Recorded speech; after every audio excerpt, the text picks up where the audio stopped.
Trembles of the heart in a Ugandan taxi on a Monday, like no other since the beginning of the new year, cold and cloudy.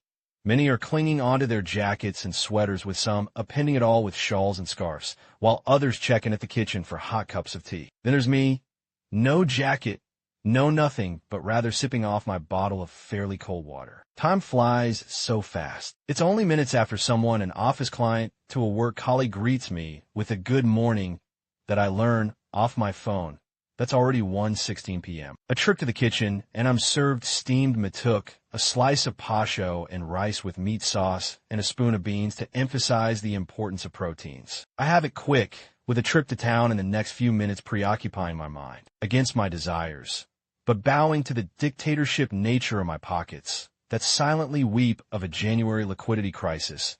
I'm forced to take a taxi rather than a boda. In the taxi, I take a seat on the second last row, albeit the space between appears too small for my fairly tall legs. It's discomforting, but I literally get no choice. Meanwhile, the skies continue with the day's long threat of pissing upon us. A short drive en route when the conductor ushers in a bell, who takes a seat next to me in the illusion of a socially distanced commute. She's equally kind enough to extend me greetings. "Well done, sir," without escorting them with a dose of facial attitude. I delightfully respond before resigning myself back to my phone, pretendedly listening to radio, and yet deeply concerned about my battery power that's quickly draining, falling below 38%. She's clad in a beautiful, long floral dress. Her hair is freshly plaited pencil, intensifying the glow of her profile. She's traveling with a young girl of about 9 or 10 years old. Her relationship with the young girl is unknown to me,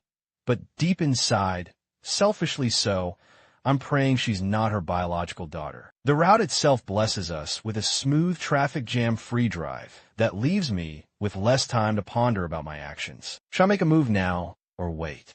I wonder to myself, still unsure of where her stop is going to be. In the past, I have been accused of being too slow to act, but I also know for a fact that rushing can lead to crushing. And yet there isn't always enough time to think through every angle and consider every possibility. Should I take my chances, put it all on the line, and risk an embarrassment? Sometimes asking for a phone number from a lady you hardly know is like attempting to milk a bull. The kicks ain't always worth it. It seemed a lot to digest in a nick of time. Nonetheless, my instincts remain persistent, urging me to make the move. And so be it. I'm about to make my move when she says, "Conductor Masso Awo." My heartbeat sunk, not sure to dismay or relief from the trembles it harbored inside.